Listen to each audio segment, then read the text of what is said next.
Hi everyone, before we start, don't forget to like this video and subscribe to the channel so YouTube keeps showing you more content like this.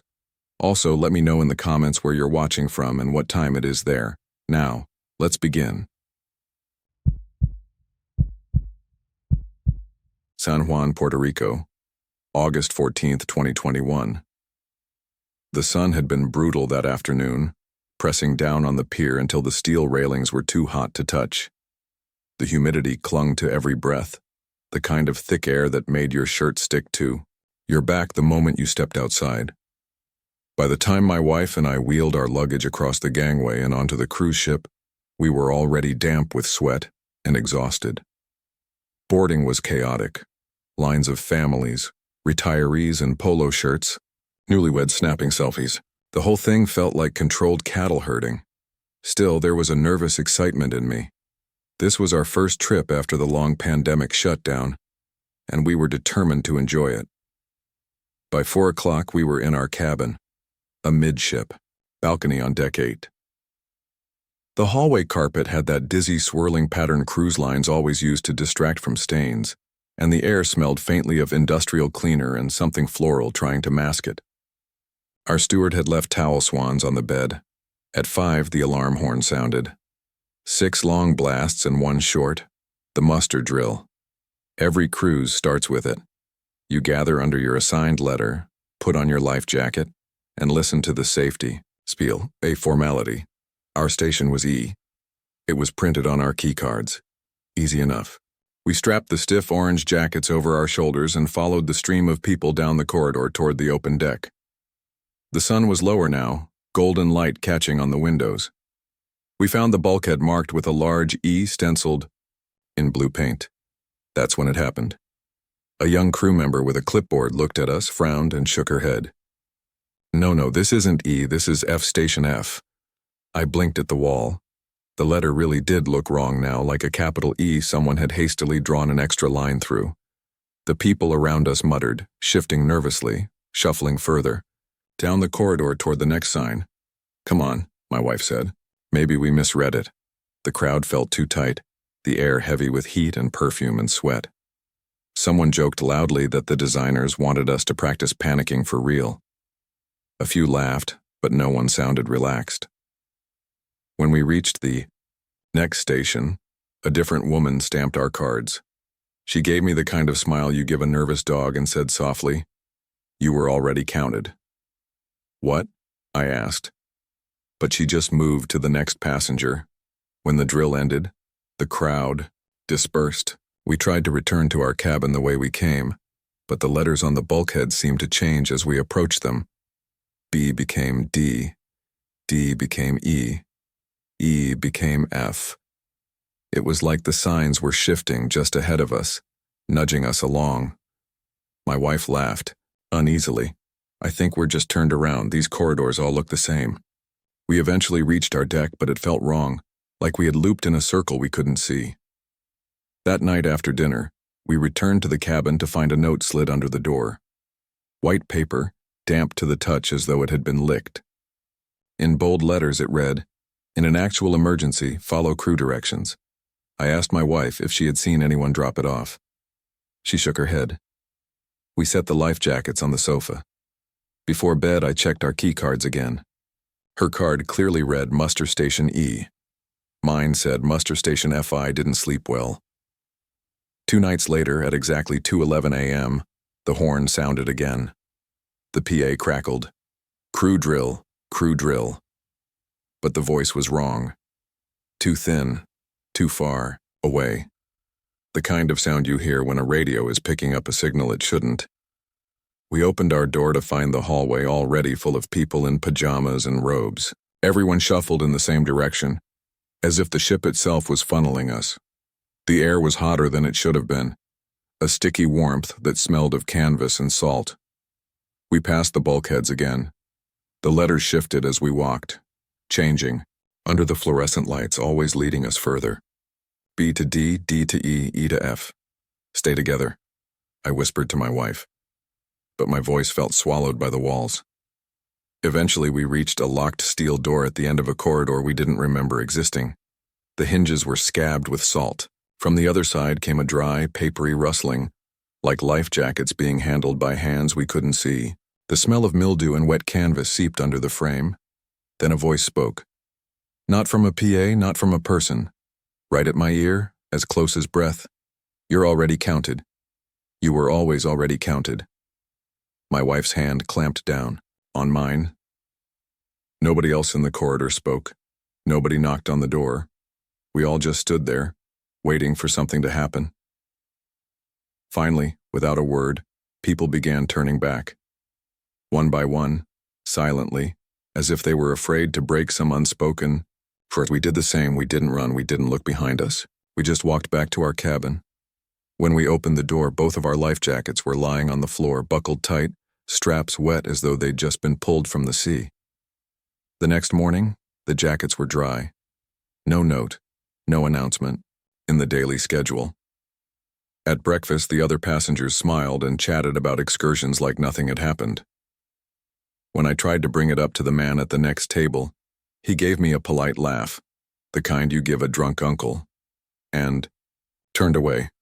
That night, when I checked our keycards again, the station codes were gone. Just blank white plastic. We disembarked at the end of the week without further incident, but I can't stop thinking about it. I've been on ships before.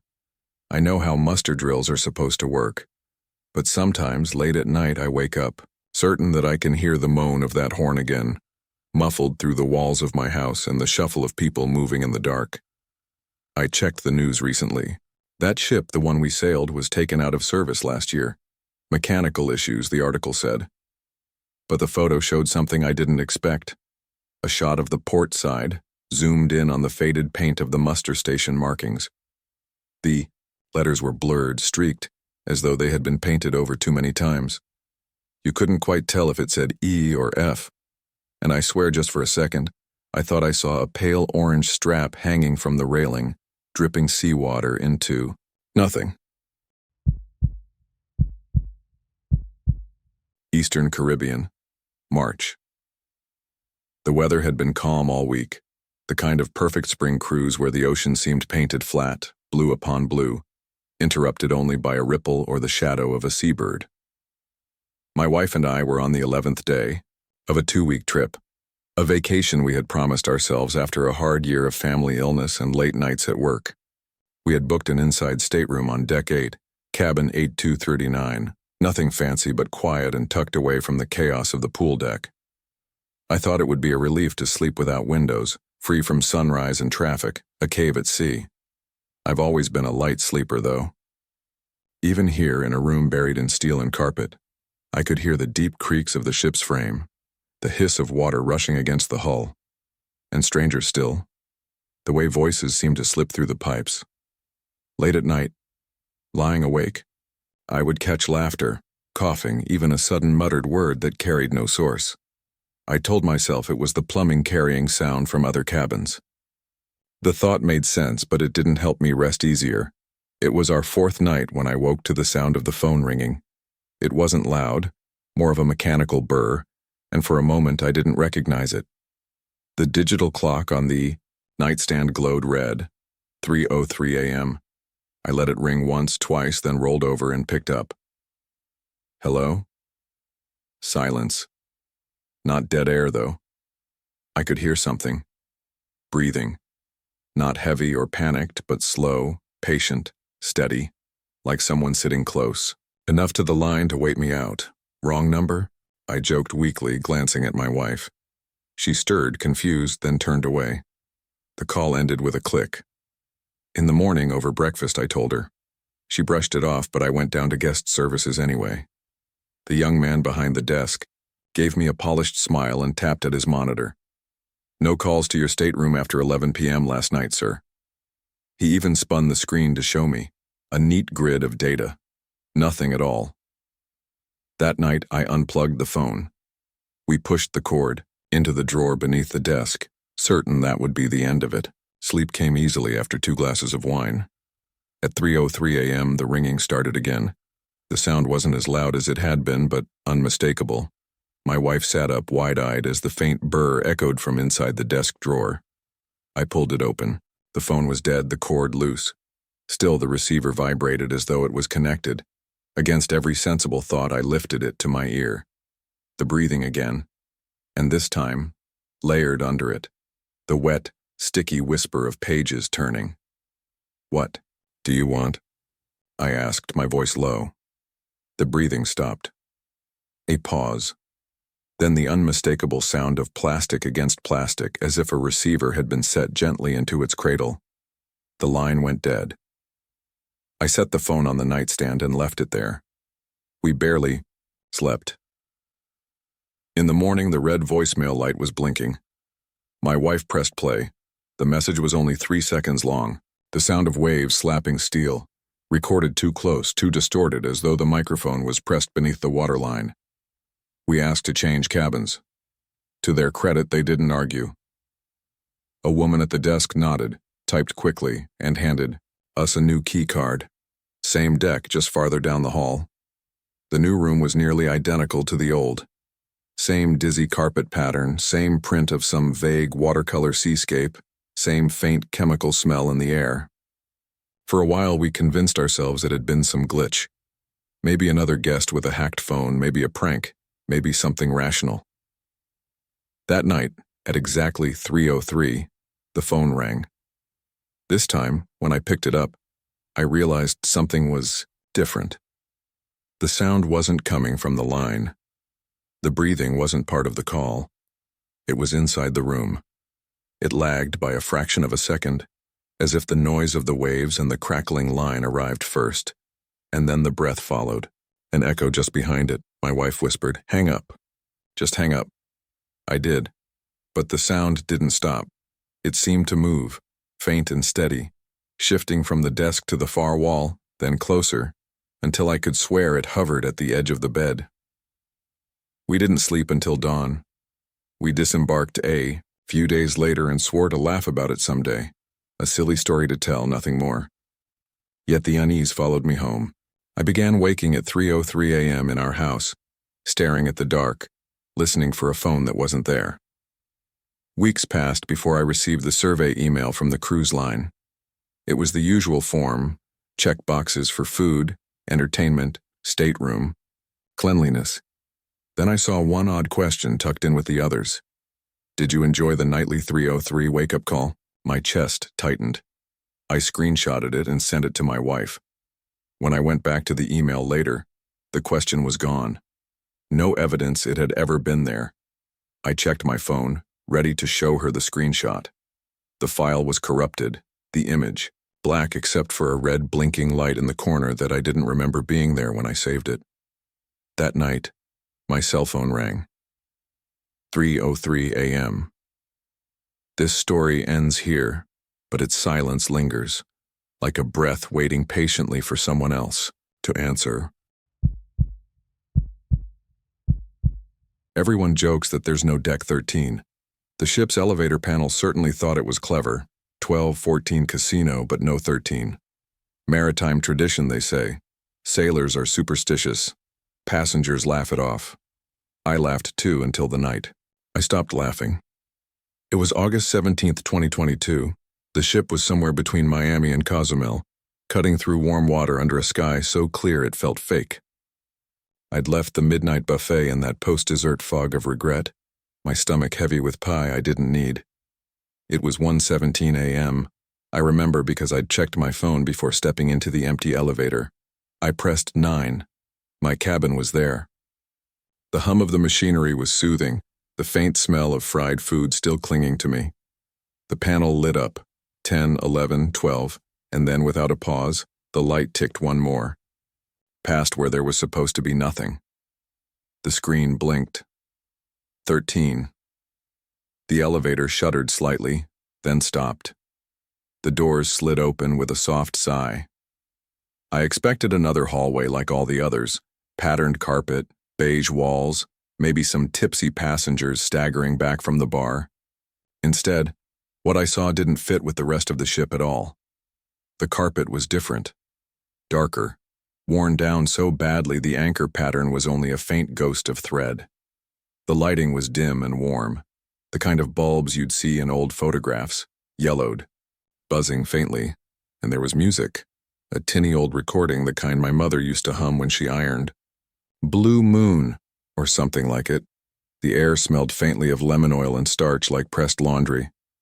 I should have stayed inside, pressed close doors, and gone back to my room. But curiosity wins against common sense when nothing feels truly dangerous yet. I stepped out. The carpet felt softer than it looked, but squishy, as if it had been damp once and never fully dried. Black and white photos lined the walls in tarnished brass frames. Some showed the ship, but under a different name I couldn't quite read, the letters blurred as if the photo itself resisted clarity. Others showed passengers, women in long coats, men in suits and hats, children clutching stuffed animals.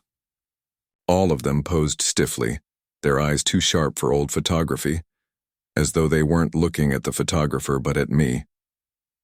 The nearest photo had a brass plaque beneath it. Survivors assemble here. I leaned closer. The photo showed a crowd standing in this very hallway, shoulder to shoulder, their faces pale, clothes damp. And in the front row was a man who looked almost exactly like me. The hair was shorter.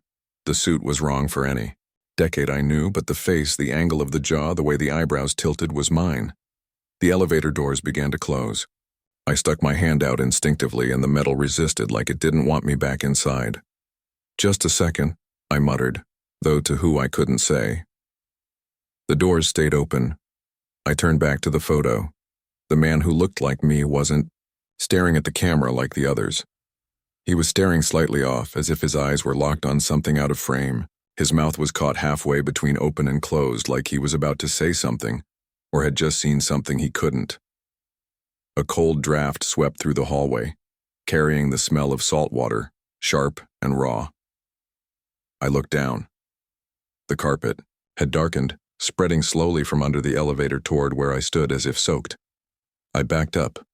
My shoes squelched faintly against the floor. "Hello?" I said, my voice unsteady. No answer, just the old music, tinny and faint, warbling from nowhere. From down the hall past the photos I thought I saw movement. A shape, barely visible in the yellow light, slipping from one side of the hallway to the other. My pulse quickened. The plaque under another photo caught my eye as I retreated. Final roll call 1936. The image showed rows of bodies lined on this carpet, their faces blurred as if underwater. I reached the elevator and pressed the button. The doors tried to close again, slower this time as though weighed down.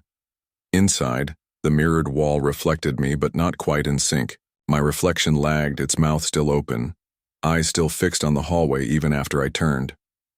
The doors closed with a soft groan, like the ship itself was reluctant to let me leave. The panel lit up again. 14. When the doors opened, I stumbled into the familiar hallway of Deck 14. Bright lights, patterned carpet, the faint smell of disinfectant. Normal. Too normal. But the mirrored reflection still stuck in my mind. The way it lingered. I made it back to my cabin, locked the door, and sat on the bed with my heart hammering. I tried to convince myself I'd been tired, half dreaming, maybe a little drunk from the punch. The next morning, I asked one of the stewards if there was ever a Deck 13. He gave me a look that seemed rehearsed, the kind used for annoying questions. "No, sir. Maritime superstition, there is no Deck 13. But as he turned away, I caught something in his face, the smallest flicker of recognition, like he'd heard the question before and didn't want to answer honestly.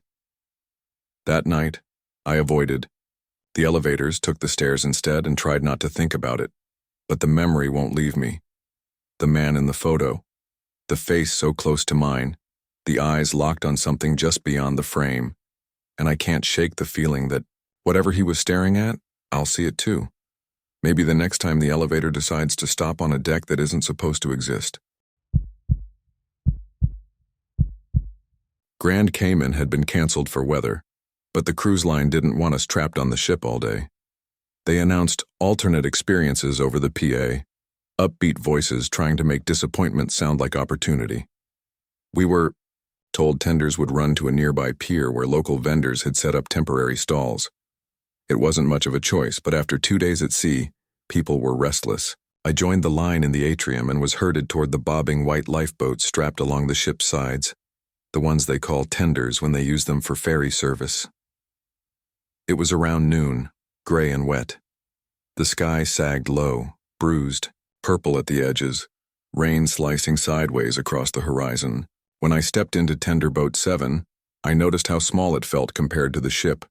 Just a narrow tub with a canvas roof stretched tight overhead, low enough that taller men had to hunch. The air smelled of diesel and salt.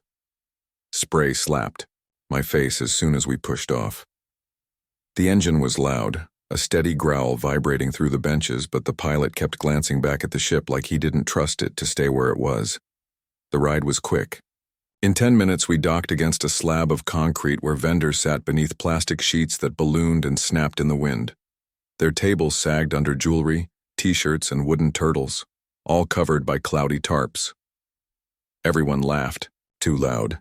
The kind of laughter that comes when strangers are trying to keep their spirits up, the pilot said, back in 15, then lit a cigarette under the awning of a closed customs shed. I wandered the little strip of stalls but didn't buy anything. The rain came in bursts, hard enough to drive us under cover, then easing to a mist. The air was damp and metallic, heavy enough that my shirt clung to my skin. When it was time to return, we climbed back aboard. That's when I noticed it. The number painted on the bow wasn't 7 anymore. It was 6.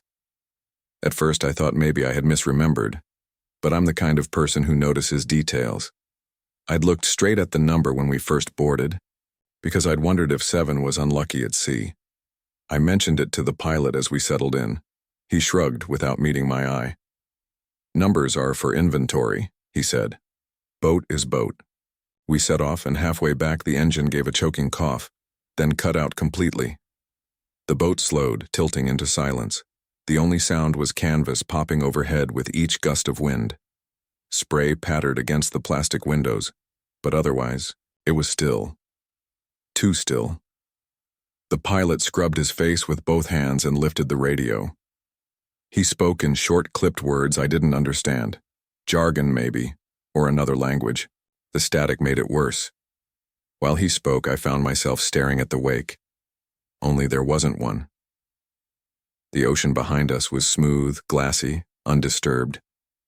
We were suspended in a bowl of water that looked polished, reflecting the sky like a mirror.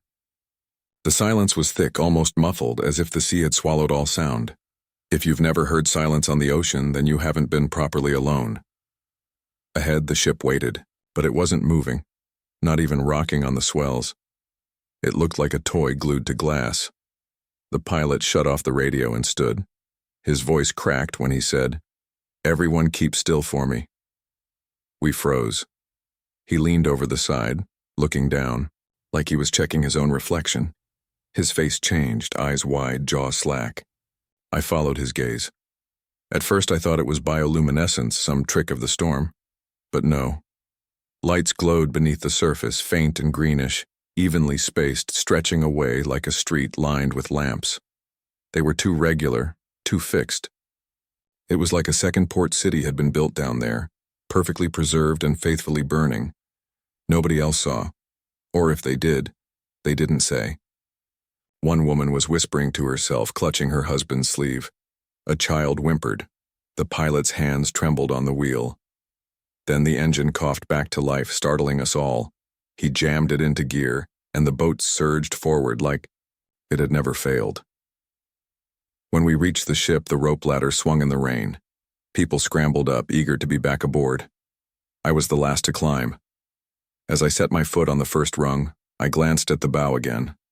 The number was 7. Scuffed, but clear. I climbed quickly, pulling myself onto the platform where crew waited with umbrellas. I turned to wave thanks to the pilot, but he wasn't watching me. His face was pale, drawn tight with something I didn't want to name. He was staring at the ship's hull instead, eyes fixed on the steel like it had spoken to him. I followed, his gaze, and froze. I didn't see anything at first, just rain streaking down black paint. Then I noticed faint scratches, shallow marks gouged into the hull, almost invisible unless you knew where to look. They weren't random. They curved and slashed in a pattern, like someone had dragged a blade deliberately. I leaned closer, squinting. That's when I realized they weren't scratches at all. They were letters, words jagged and uneven as if carved from inside the steel. The pilot's lips moved, shaping something silent. I read the words, though I wish I hadn't. It was his name, his full name, and a date. Next week.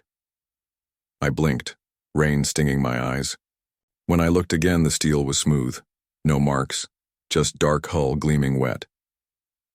I turned back to wave at the pilot, but he wasn't in the boat anymore, and tender boat 7 bobbed below, empty, waiting. It was the second night of our cruise, a Monday just after sunset. The air was warm but carried a strange coolness off the Atlantic that clung to your clothes and made the metal railings slick. The water was unnervingly calm, like flat slate stretching out in every direction. I remember thinking it was too still, too quiet for the middle of the ocean, almost as if the ship were sitting in a lake rather than moving through endless miles of open sea. We had signed our daughter up for the kids' club that morning. She was 7, shy but curious, and had lit up when she saw the bright playrooms filled with beanbags, art supplies, and screens flashing cartoons. The staff gave each child a wristband with a built-in RFID chip so parents could track them. Near the elevators on every deck, you could scan your room card and a display would show a ship diagram with a glowing dot marking your child's location. Clever, expensive, and comforting. My daughter immediately made the band her own by attaching it to a cheap plastic lanyard she'd brought from home, one with a little turquoise seahorse keychain dangling from it. She was proud of it in the way only kids are, showing strangers in the buffet line how it beeps if you scan it. That night, after dinner, she sat next to us in the lounge with a cone of strawberry ice cream. I wiped melted streaks off her chin with a napkin while my wife got up to refill our coffees. Out of idle curiosity, I walked over to the elevator screen and scanned our card. Her dot blinked bright and clear, not in the lounge but in the splash zone, a kiddie pool area on deck 12. I looked back over my shoulder and there she was, swinging her legs against the chair, pink ice cream dripping onto the floor. I flagged down a crew member in a crisp white shirt. This says my daughter's in the pool. She's right here. The young man leaned in, frowning. Glitch, he said after a moment. Happens sometimes in storms. There's no storm, I said. He glanced toward the panoramic windows, where the sea spread gray and motionless, then gave me a smile that was too quick, too rehearsed. Electronics. Nothing to worry about. I wanted to believe him. Later that night, around 10, we checked again before walking her to the kids' club movie night. The screen showed her dot, not in the theater, not in the lounge, but on deck. I didn't even know passengers could access Deck 0. The map was different down there, blocky and utilitarian. No restaurants or cabins marked, just storage compartments and crew areas. Her dot pulsed near something labeled Service Corridor. That can't be right, I muttered. My wife pressed the card again. The dot stayed. We went to guest services. They paged the club. Staff gave us warm smiles that didn't reach their eyes. It's a systems error, the manager said, smoothing the lapel of his navy blazer. These things happen. Children sometimes pass near areas where the signal bounces. Bounces onto a floor we can't access, I asked. He held his smile. Exactly. But when he typed something into his terminal, I saw the reflection in the glass behind him. Our daughter's dot moving, slowly, like a drifting balloon, from the service corridor toward the edge of the deck diagram. Then it blinked off into nothing, replaced by a word I hadn't seen before. Offship. The manager turned the monitor away, flustered. It's just terminology. The system occasionally loses track. Your daughter is safe. She was in the theater by then, sitting cross-legged with popcorn in her lap, laughing at a cartoon. I tried to make a joke of it later, telling my wife about GPS signals bouncing off steel walls, about cruise lines using discount electronics. She didn't laugh. She told me to drop it. That night at 3:40 a.m., I woke with my mouth dry and the faint smell of wet chlorine in the air, sharp and chemical. I thought maybe the air conditioning was pulling in cleaning fumes from the pool deck. I rolled out, of bed and padded barefoot to the door. My hand froze halfway to the handle. Hanging from the outside knob was my daughter's lanyard. The seahorse was bleached white as though the cheap dye had been soaked away in water. Her wristband's little LED pulsed faintly, slow and steady, like a heartbeat. I pushed the door open in a panic. My daughter was asleep in the top bunk, hair fanned on the pillow, breathing soft. Her small hands curled like folded birds against her chest. She didn't stir. I picked up the lanyard, and without waking my wife, walked it down the hall to the elevator lobby. My stomach churned with a cold, heavy dread. I pressed the band to the screen. Her dot bloomed instantly on the ship diagram. Then, as I stared, it drifted. Not along corridors this time, not even on Deck 0. The dot slid past the hull's cartoon outline, into the gray emptiness beyond. It floated outward, slow and languid, like someone lying on their back in water. The LED on the band blinked faster, as though in distress, before fading and dying. I didn't tell my wife. The next morning, I cut the wristband off and threw it in a trash bin at port. My daughter cried, insisting she wanted her seahorse lanyard back, but I promised her we'd buy a better one at home. 2 weeks after we returned, a package arrived. No return address, only guest services printed neatly on the label. Inside was a new lanyard, turquoise with the same plastic seahorse. A note on cruise line stationery read, "We believe you left this behind." The seahorse smelled faintly of bleach. And sometimes when I check on my daughter at night, I swear I catch the same chlorine sting in the air, as though the ocean has found a way to follow us home.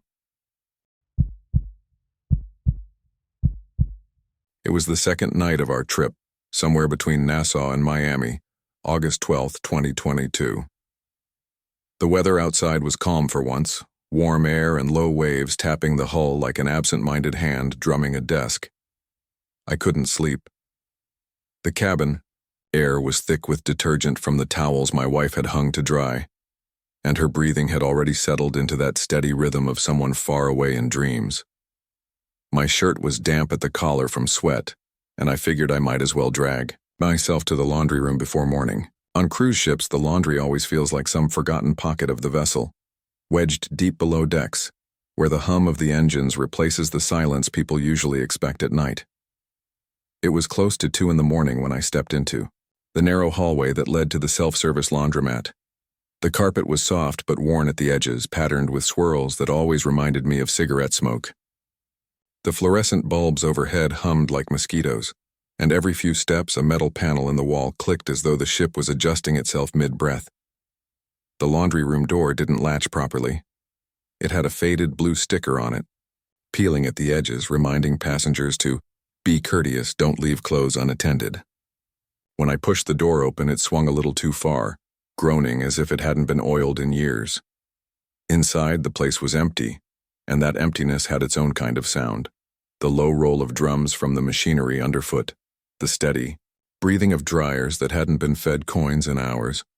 There was a pair of khaki shorts abandoned in one of the dryers, tumbling endlessly, forgotten by someone who had probably gone back to their cabin drunk or tired.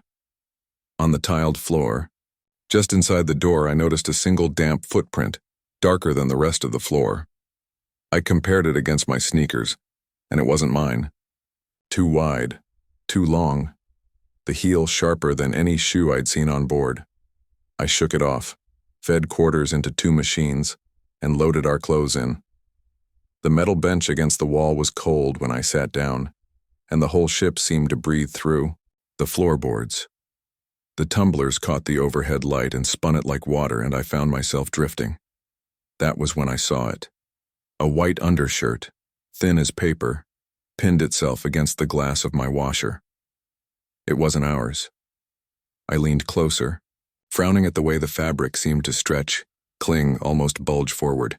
In the swirl of the cycle, the cloth pressed outward, and for a second I swore I saw the suggestion of a nose, the hollow of an eye, the curve of a mouth behind it. It was the kind of face a child might claim to see in the clouds.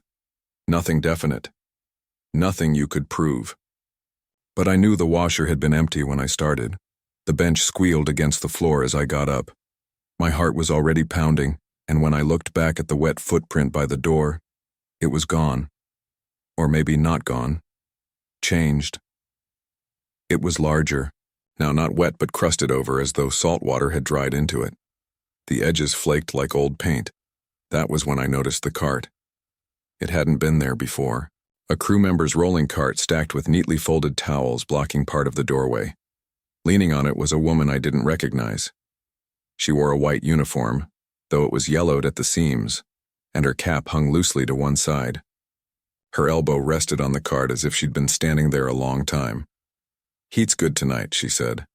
Her voice was calm, almost kind, but low, like she didn't want anyone else to hear. "Yeah," I muttered, fumbling for words. "I guess it is." I started toward the door, intent on brushing past her, but she tilted her head slightly and said, "Leave them." The way she said it made me stop. It wasn't a demand. It was something softer, coaxing, like advice from a stranger who somehow knew me. "They'll be folded," she added. I didn't answer.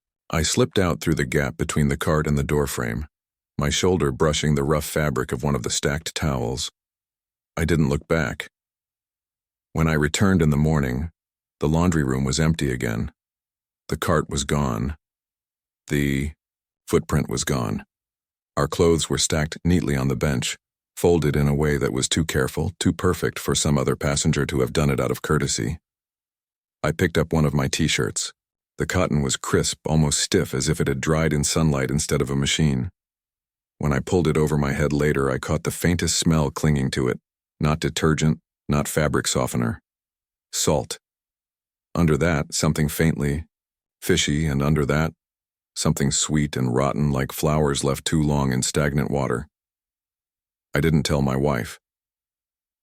What was I supposed to say? That the laundry was haunted? That a woman who didn't belong there folded our clothes for us? I tried to laugh it off, but even now, 2 years later, when I wear that shirt to paint the garage, the salt never quite washes out. On hot afternoons, when I close my eyes, I swear I can hear it again, that deep thump below the waterline. First I thought it was drums, but no. Not drums. Mechanical hearts. Something alive. Something old, beating slow and patient beneath the hull. And sometimes, if I stand too long in that shirt, I feel the fabric shift across my chest, stretching, pressing outward like it's waiting for a face to emerge. We sat all the way up in the balcony of the ship's main theater, pressed into the narrow seats that always feel slightly too small, the kind designed to keep passengers circulating back to the bar after a show rather than lingering in comfort. From that height, you could see everything the stage crew probably didn't want you to notice. The ropes, the cables, the catwalk grid, even the ghost light burning a little too bright during intermission. It was August 11th, 2023, and the ship had been rocking gently all evening as we cut through the Gulf. My wife, Dana, leaned close and whispered that she could smell seawater even in here, faint and briny, as though the ocean itself had crept into the carpet fibers. The magician came out after the usual canned fanfare. You know the type. Sleek black suit, too much hair gel, a smile practiced like a weapon. His patter was forgettable, jokes about seasickness and missing socks from the laundry. He did the rings, the silk scarves, a dove from his sleeve. The audience clapped politely, some kids near the front gasping on cue. It was ordinary enough that I found myself drifting, watching the ghost light instead of the tricks. Something about its placement bothered me. It wasn't standing mid-stage the way they usually leave it, but behind the half-closed curtain in a space that no audience should see. It threw light against the velvet folds, revealing a second stage that seemed to exist only in shadow. The finale was set up as a vanish. A woman in a red dress stepped out from the wings, tall, striking, her hair pinned in an old-fashioned style that reminded me of grainy photos from the 1930s. She didn't smile at the audience the way an assistant usually does. She just walked straight into the cabinet, which was painted garishly to resemble a lifeboat. The magician pulled the curtain shut, cracked a joke I can't remember, and then with a puff of smoke and a bang, the cabinet door swung open. Empty. Applause. But I couldn't stop looking at the ghost light. Through a narrow seam in the curtain I saw her, the woman in the red dress, standing very still. Her hands were flat against something invisible, like glass, her mouth moving soundlessly. She wasn't screaming, but she looked as if she were pleading, trying desperately to make herself understood. The way the light hit her face made her look as though she were underwater. Then the curtain dropped the rest of the way, and she vanished. The cruise director came striding out, all teeth and charm, thanking us for being such a wonderful audience and asking for one more round of applause for the magician. People clapped. Some stood. Dana tugged at my arm, ready to go, but I stayed, seated until the house lights fully came up. I half expected the woman to walk back out for a bow, but she didn't. We went back to our stateroom in silence. Dana broke it first. "That trick was weird," she said, almost reluctantly, as if naming it might invite something closer. I asked if she had seen the woman after the vanish, and she shook her head. She'd been distracted by the smoke. I wanted to press, but something in her expression told me to leave it alone. The next day, I checked the daily itinerary left on our bed by housekeeping. That evening's entertainment slot, the same time as the magician the night before, was listed differently, no mention of a magic show. Instead, it read, "Guest lecturer, Wonders of the Deep."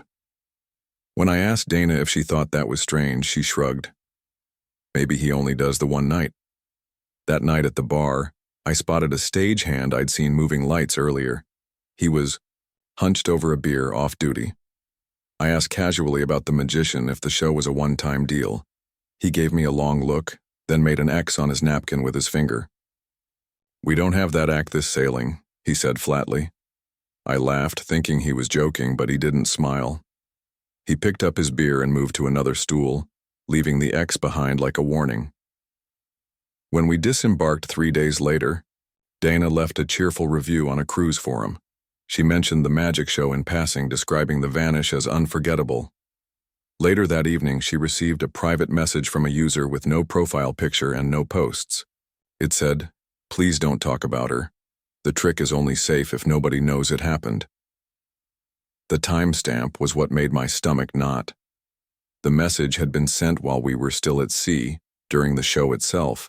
At the exact minute, the ghost light had burned too brightly behind that curtain. Dana deleted the review. She won't talk about it anymore. But I keep thinking about the way the woman's mouth moved, about how she seemed to be pressing against an invisible barrier, as though trying to step back into the world but trapped behind the illusion. And I think about the ship, a floating city with endless corridors, storerooms, and sealed compartments nobody ever sees. I think about how easily someone could be hidden away, kept in the shadows, shown briefly to a crowd before being pulled back, into whatever place waits behind the curtain. Sometimes, late at night, I imagine the ghost light burning somewhere out there on the open sea, illuminating a stage that doesn't belong to us, where she is still waiting with her hands pressed flat against nothing. And I wonder if by watching her, by noticing what I wasn't supposed to notice, I've made myself part of the act. The first thing I noticed about the shower in our cabin was that it whined. Not just the normal groan of a cheap hotel faucet, but this high, reedy note that made the whole metal pipe sound like a flute when you turned the water on. My wife laughed. Ed, the first night, said it was like having a bird trapped in the wall. We were on the 4th deck of a cruise liner out of Galveston, bound for Cozumel, late September of last year. The weather had been muggy at the port, but clear, and by the time we sailed it was warm enough that most people gathered on the upper deck with drinks in hand, watching the coastline shrink. Our cabin was small, 2 twin beds pushed together, a single desk, a wardrobe, and a bathroom barely large enough to stand in without bumping an elbow on something. We had splurged on a window, but I hadn't realized until the first night that the glass was thick, almost tinted, and it made the sea look gray no matter the hour. The first couple of nights were unremarkable. We ate too much, drank too much, wandered the casino, and came back to the cabin late, falling asleep with the low thrum of the ship vibrating up through the floor. On the 3rd night, the shower moaned, again, but this time it had a rhythm to it. 3 sharp knocks in the pipes, evenly spaced, like someone rapping with their knuckles. It startled me because it reminded me exactly of the way my father used to knock on my bedroom door when I was a teenager. 3 knocks when he didn't want to talk, when he just wanted me to come out for dinner or shut off the music. I stood there for a second with the knob half turned, the spray hitting my shoulder, trying to convince myself it was just air bubbles or the vibration of the ship. Then, for a heartbeat, the water ran brown. It cleared in a blink as if nothing had happened, but the taste lingered when a drop touched my lip. Mineral, metallic, like licking a coin. I told myself it was rust. Still, when the mirror fogged, I caught movement in it. Just the geometry of someone stepping into the room behind me. I startled so hard that I nearly slipped. My first instinct was to apologize. "Sorry," I said aloud, and pulled the curtain back, half expecting my wife had come in. But no one was there. Only the shower curtain breathing, sucked inward and outward by the tiny ceiling vent. I tried to shake it off, finished washing, and when I stepped out, I swiped my hand across the mirror. My stomach dropped. The fog had collected in streaky lines like someone had pressed wet fingers against it, and the words spelled themselves in uneven capitals. "Don't open in rough seas." And below that, smaller, crammed in crooked, "Not a joke." Stood frozen with the towel half wrapped around me, heart pounding like I'd been caught doing something wrong. The words dripped slowly into nothing, the fog smoothing back over the glass. By the time my wife knocked on the door asking if I was done, it looked almost clean again. I didn't tell her. I don't know why. Something about the way the message was written. It didn't feel like a prank. It felt urgent. The next morning, I tried an experiment. When she went to breakfast without me, I turned the knob just halfway and put my ear to the wall. Behind the hiss of water, I swear I heard something deeper, like a bass note, as if the pipes weren't just drawing from a tank, but directly from the ocean itself. I crouched and opened the cabinet under the sink. The joints were rimmed with a thin crust of salt, not rust. Crystals, like barnacles blooming in the dark. By the 4th night, we hit chop. Nothing extreme, just a rocking that made plates in the dining hall rattle. In the bathroom, the curtain pulsed faster, like someone breathing too hard into a paper bag. I turned the knob to off, but the water wouldn't stop. A steady dribble continued, carrying with it a smell I couldn't stand, like the inside of a fish, wet and living and wrong. The mirror fogged itself without steam. Words bloomed again, jagged this time. "We can hear you when you sing." I don't sing, not really, but I hum in the shower sometimes without thinking, and I had been humming the night before. When I came back to bed, my wife rolled over, half asleep, and asked if I'd left the faucet on. I told her no. My throat was tight. I lay awake long after she drifted back to sleep, listening to the thin metallic knock in the pipes, counting out in threes, steady as a heartbeat. The next day, I noticed other cabins had their doors propped open. A couple down the hall complained loudly at the front desk about brown water. Another man I overheard at the bar muttered that his bathroom smelled like a tide pool. Nobody laughed. The staff kept brushing it off as routine maintenance. But when I walked the corridor that night, I saw salt crusting along the lower corners of some doors, faint white bloom spreading like mold. The last night before we docked back in Texas, the sea was rougher than it had been all trip. My wife took a pill to sleep.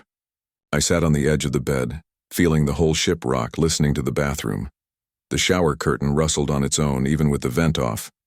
I crept in, the floor cold under my feet, and watched as water began to pulse from the faucet, without anyone touching the knob. The mirror fogged every inch of it until I could barely see my reflection.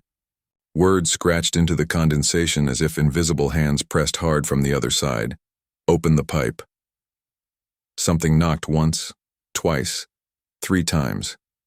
That's when I heard the sound I can't explain. Not water, not air. It was voices, layered, hundreds maybe, all singing at once through the drain. Low and distant, but climbing toward the surface. I ran the sink just to drown it out, but the voices swelled louder, the glass trembling in its frame. The curtain pushed outward as if someone was standing inside it. I stumbled back, slammed the bathroom door and sat with my back against it until the first light of morning came through our gray window. We disembarked, and I didn't look back at the ship. My wife doesn't know any of it. She thinks I'm quiet because of post-vacation blues, but every shower since then, no matter where I am, hotel, gym, our own apartment, sometimes the pressure drops and the pipes knock 3 times. The water tastes faintly of salt, and when I catch myself humming, I stop, because if I don't, the drain hums back. The first few days on the ship felt like any other vacation. My wife and I had boarded in Miami on a humid Sunday afternoon, and by the time the horn blew and the skyline dipped behind the horizon, the whole thing already felt unreal, like we were leaving normal life behind. The days fell into rhythm: buffet breakfasts, half-hearted trivia games in the lounges, watching sunsets from the deck chairs while sipping drinks with little umbrellas in them. By the third night, I was used to the subtle sway of the ocean beneath my feet. I even liked it. The announcements became part of the background, too. The captain's cheerful reminders about ports of call, the cruise director's sing-song voice, reminding us of bingo, dance lessons, or the karaoke contest. Once, the PA system glitched and repeated itself in a warped echo, and a man near me muttered, "Creepy," under his breath. We laughed it off. By then, you stopped really noticing. Until the fourth morning, it was about 5:20 a.m. The ship was still wrapped in that eerie quiet you only get at sea before dawn. I was awake because I'd never adjusted to the blackout curtains in the cabin, and my body insisted on waking early. My wife, Emily, was asleep beside me, the slow rise and fall of her breath blending with the dull hum of the ship. That was when the PA system clicked on. It wasn't the cruise director's chipper voice. It wasn't the captain. It was a man, maybe, but his tone was low and steady, like someone carefully dictating. He started reading names, about 20 of them, slowly, clearly. No explanations, no "please report to" or "congratulations to," just names. Then silence. I sat up in bed, staring at the ceiling speaker as if I could see through it. Emily stirred but didn't wake.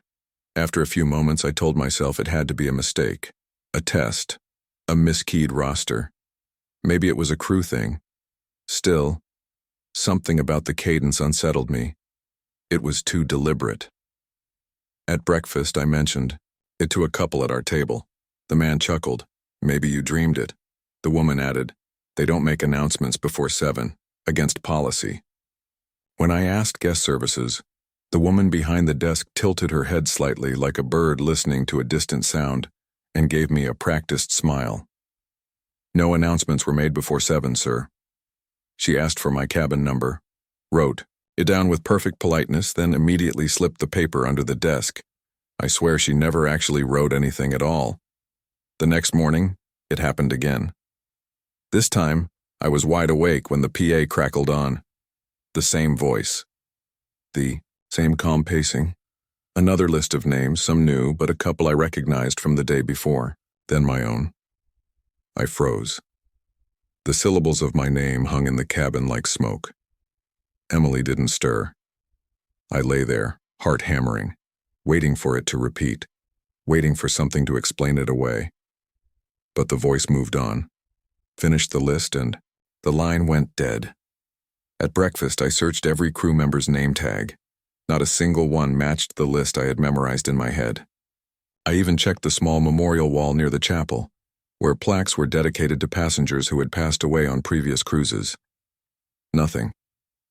I almost wanted to see the names there, wanted the world to give me a reason to stop feeling the way I was starting to feel. That night, my sleep twisted into something else. I dreamed of the muster drill, standing shoulder to shoulder with strangers in bulky orange vests. A woman with a clipboard checked names, frowning as she reached mine. She looked up at me, confused, then shook her head. "He's already counted," she said. The words jolted me awake.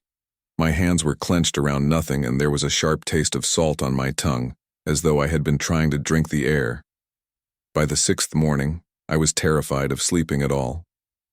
I lay awake, staring at the red digits of the cabin clock, waiting. Sure enough, just after 5, the PA clicked. The voice began again. Names, names, names. This time I pressed my hand to Emily's shoulder, whispering her awake. But she only shifted and sighed. She didn't hear it. Or maybe she couldn't. My name came again, followed by silence. That day, I stayed on deck as long as I could, staring at the horizon, the endless stretch of gray-green ocean. The ship's motion was steady, but beneath it all I thought I felt another rhythm, like the slow heartbeat of something vast moving under the waves. At night, when I closed my eyes, I swore I could feel the ship counting me. Disembarkation day arrived with sudden brightness, the PA filled with cheerful goodbyes and reminders about luggage tags. No strange names, no low, steady voice. As we walked down the gangway, the air smelled of sunscreen, rubber mats, and hot pavement. I almost convinced myself I had imagined it all. In the terminal, we queued for customs. The officer took my passport, flipped it open, and typed something into his computer. His brow furrowed. He looked at me, then at the screen again. Another officer came over, leaned in, and frowned the same way. I asked if something was wrong. The second officer said, "Happens all the time." His tone was casual, but his eyes didn't leave the monitor. The first one stamped my papers, except the sound wasn't right. It was soft, like the ink pad was dry, or like the stamp hadn't touched paper at all. He slid my passport back without meeting my gaze. I wanted to ask what was on the screen. I wanted to demand to know if my name was already listed somewhere it shouldn't be. But I didn't. Now I'm back home, in my own bed, in a house that should feel safe. But sometimes in that fragile hour before dawn, I swear I hear the faint crackle of a speaker coming to life, followed by the patient voice of a man reading names and waiting for mine. My favorite time was always 3 in the morning, when the running track on the upper deck of the ship was quiet, claimed only by the wind and the occasional drunk stumbling home from the nightclub. I liked the emptiness of it, the stretch of horizon unbroken by land or light, the way the air tasted cleaner that far out at sea. That night was no different. The water was calm, the stars visible despite the faint glow of the ship's lights, and the hum of the engines vibrated through the soles of my shoes. I leaned against the railing, my palms pressed to the paint, roughened by salt and damp with condensation, and I looked down at the ship's wake. That's when I saw it. There were 2 of them. The first was ours. A wide, foaming white ribbon stretching. Out behind us, the honest mark of steel carving water. But alongside it, no more than 20 feet away, ran another. Fainter, thinner, but steady. It kept pace as though an invisible twin ship traveled just out of sight. I squinted into the darkness, scanning for any vessel, any hint of light or silhouette. But the ocean was empty, still. The wake moved as ours did, adjusting when we turned slightly, matching us as if tethered. I followed it as I walked forward along the track, past the dark swimming pool with its surface shivering in the breeze, past the outdoor movie screen, showing nothing but the ghostly reflection of the ship's own lights. At the bow, I stopped and leaned far over the rail. The second wake curved inward like a shy animal circling close, then touched the hull. The steel beneath me trembled, not from any impact, but in a way that felt alive, like recognition. In that moment, I swear I heard something. A sound deep and vast, like a breath being drawn in by lungs far too large to exist. The hairs on the back of my neck lifted, and I stayed there, staring, until the faintest pink of dawn started touching the sky. Slowly, as the light spread, the second wake faded until there was only ours again, honest and alone. Nobody else seemed to notice. Or maybe they pretended not to. At breakfast, I mentioned it to one of the bartenders who'd been cleaning glasses, nearby the night before.